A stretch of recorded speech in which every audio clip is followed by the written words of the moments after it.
అమ్మయ్యా, మావయ్య గారు స్పృహలోకి వచ్చారు.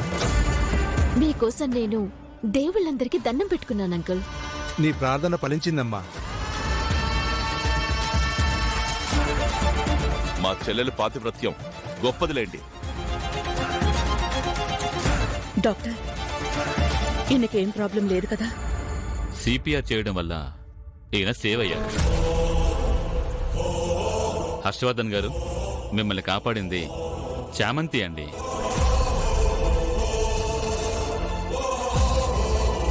మీరు బాగా రెస్ట్ తీసుకోవాలండి. మీరు ఎక్కువ స్ట్రెస్ ఫీల్ అయితే ఇప్పుడు వచ్చిన సిచ్యువేషన్ మళ్ళీ రిపీట్ అయ్యే ఛాన్సెస్ ఉన్నాయి.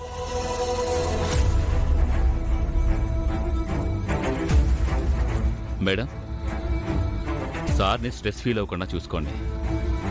ఎందుకు చెప్తున్నానా అని మీకు తెలుసు, కానీ రెండోసారి వస్తే గ్యారంటీ ఉండదండి.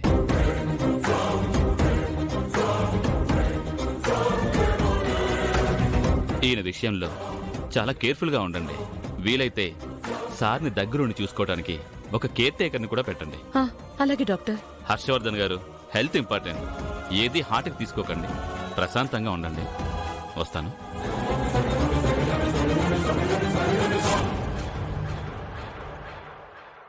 ఏమైంది హర్ష? ఎందుకు స్ట్రెస్ తీసుకుంటున్నావు? ఇప్పుడేమైపోయిందని చూసుకోవడానికి నేనున్నాను కదా.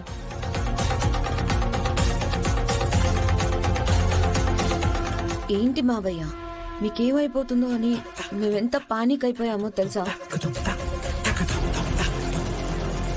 బిజినెస్లన్నీ చూసుకోవడానికి నీ పెద్దబ్బాయి ఉన్నారు కదా మావయ్య గారు. మీరేం స్ట్రెస్ తీసుకోకండి. ఈ అగ్రిమెంట్ మీద సంతకం పెట్టి చక్కగా రిలాక్స్డ్ గా ఉండండి.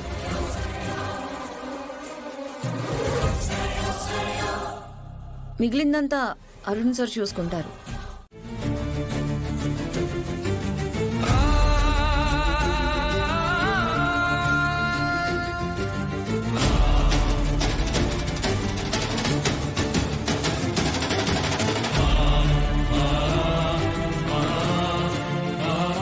కరెక్ట్గానే మాట్లాడింది నాన్న. నేనే మాట్లాడలేకపోయాను. వాళ్ళందరూ అలా ప్రవర్తిస్తుంటే నేనేం చేయలేకపోయాను. నన్ను క్షమించు నాన్న, నన్ను క్షమించు. రే ప్రేమ్, ఊరుకోరా. నువ్వు నన్ను క్షమాపణ అడగడం ఏంట్రా? నీ మీద అసలు నా కోపమే ఉండదు కదా. నువ్వు ఏ స్వార్థం లేని అమాయకుడురా. ఏమీ ఆశించని నిశ్చలుడివి.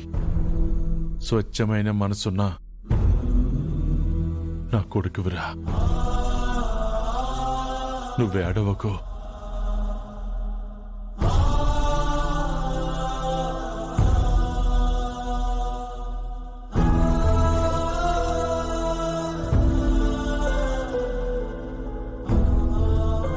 స్ట్రోక్ వచ్చింది కదమ్మా. ఈ గుండెల్లోంచి వస్తున్న మంటలేవి. నేను నా జీవితంలో ఏ రోజు కూడా నాకు ఒక ఆడబిడ్డ ఉంటే బాగుంటుందని నేను ఫీల్ అవ్వలేదమ్మా. కానీ ఈరోజు ఫస్ట్ టైం ఫీల్ అవుతున్నాను.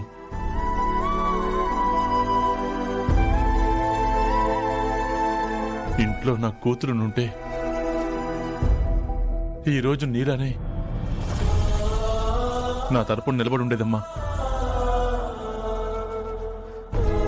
నా గురించి మాట్లాడేది, నాకు అండగా ఉండేది, నన్ను చూసుకునేది అనిపిస్తుంది. ఇప్పుడు అనిపిస్తుందమ్మా ఇక్కడ అనిపిస్తుందమ్మా.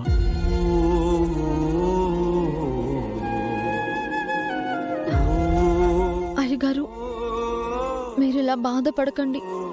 మీ కంట కన్నీళ్ళని నేను చూడలేను. నేనున్నాను కదా, మిమ్మల్ని మీ బిడ్డలానే చూసుకుంటాను. మీరు కంగారు పడి స్ట్రెస్ తీసుకోకండి అయ్యగారు. డాక్టర్ గారు ఏం చెప్పారు? మీరు చాలా జాగ్రత్తగా ఉండాలి. ఛ! వీళ్ళు ఆస్తి పత్రాలు, వీళ్ళు నామాలు అంటూ మీ దగ్గరికి రాకుండా చూసుకునే బాధ్యత నాది. నేను ప్రేమ్ బాబు మిమ్మల్ని కాపాడుకుంటాం అయ్యగారు.